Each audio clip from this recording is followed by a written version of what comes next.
You're watching TelecomTV from ONS North America 2019.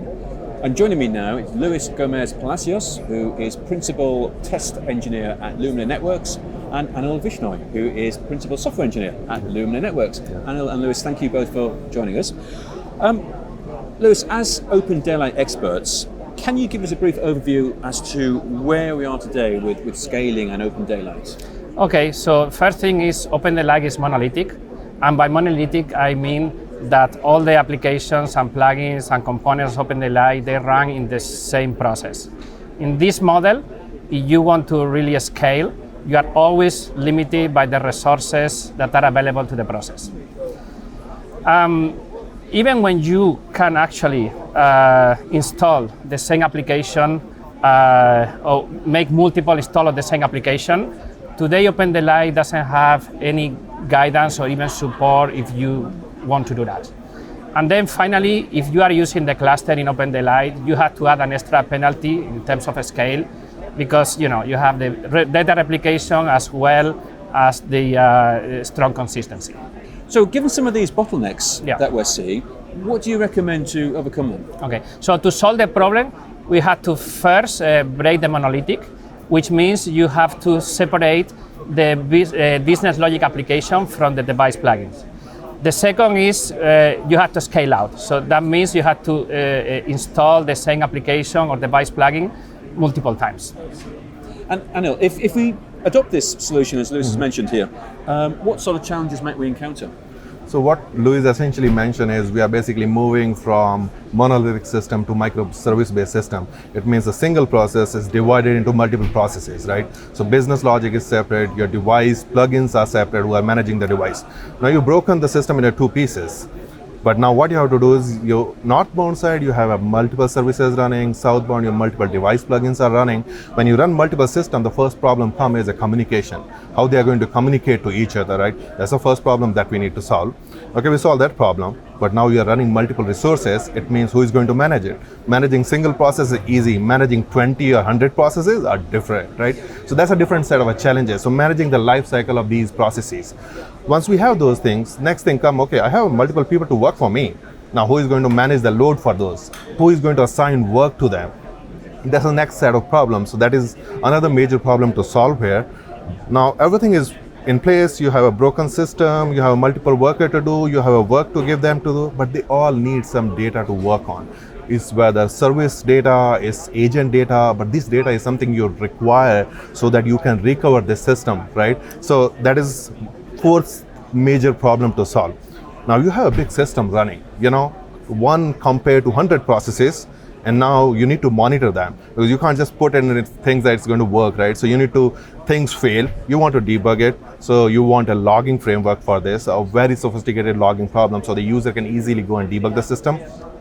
And you also need to know when things are failing so that you can go and do some fixes, overcome or prevent the system or fix the system. So the final problem is not really a final, but it's a major fifth problem that you need to solve. Once you solve these problems, then there are small problems that you need to deal with it, but these are the major ones that you need to focus, if you really want to solve this problem from monolithic to microservice-based system. So what is the solution here, and what work has been done at OpenDaylight to support it?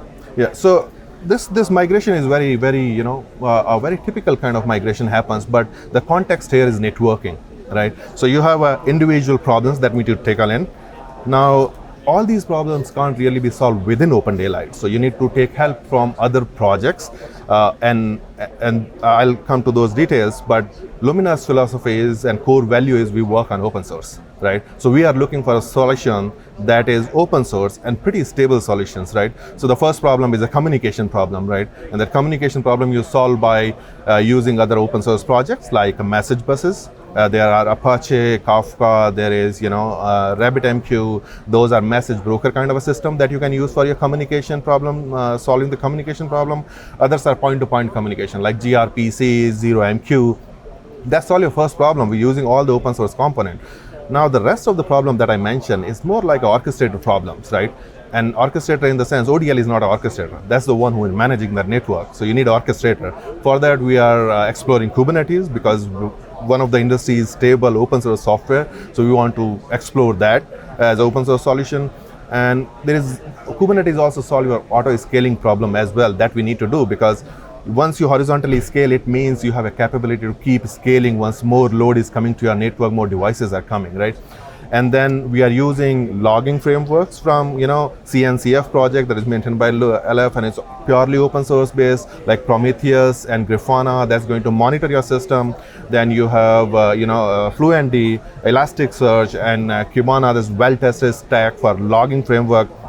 And then we are exploring some data stores solution as well, and that is still kind of exploring, but we are kind of working towards few open source option, and we'll see which one basically work better.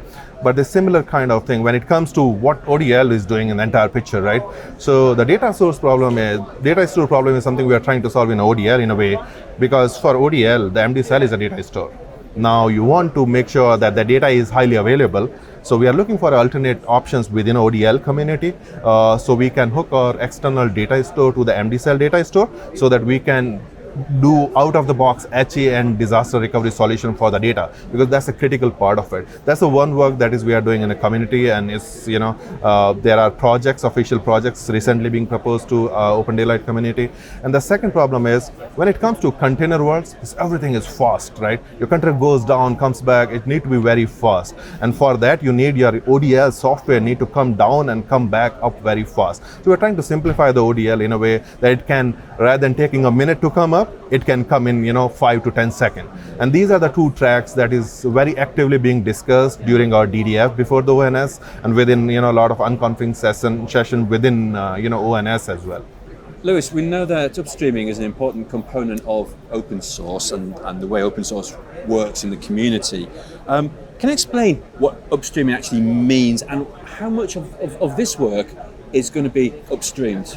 Yeah, so our preference is always to upstream those components that are more generic, that they can be shared and by the different applications in OpenDaylight. So in this case, for what Anil was commenting before, we think that, for example, the application that is distributing the load in the system, or even the SIM layer that we need to communicate externally, these are components that we most likely candidate for upstream. And Anil, can I ask a final question to you?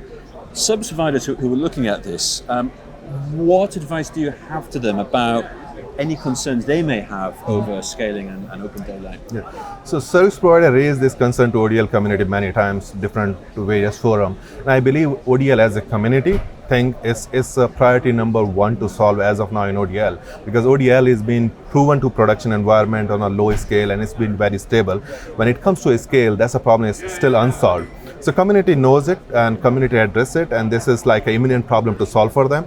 And all the stakeholders, all the companies that are working in a community itself, they are also putting, as a Lumina, as an individual vendor, also put that as the first problem to solve. So community is coming around to solve this problem. We had a very interesting discussion about how to solve some of these scale problem in our DDF session that happened before ONS. We had a lot of unconference session where service providers joined, and they gave us really good feedback about the architecture that we want to pursue as a company or as a community. So there are a lot of feedback coming from all this. This is really good moment to kind of collect this data and work toward it. So there is a lot of traction toward it, and a good thing is very focused to solve the scale problem. So I would say to service provider, this is good news, but we need a constant feedback from them so that we can keep improving it, right? And we saw really good feedback, and hopefully it's going to continue. And with that, we probably will have a very good solution in the near term for service providers. Anil and Lewis, thank you both very much indeed. Thank you, Greg. Thanks for hosting us.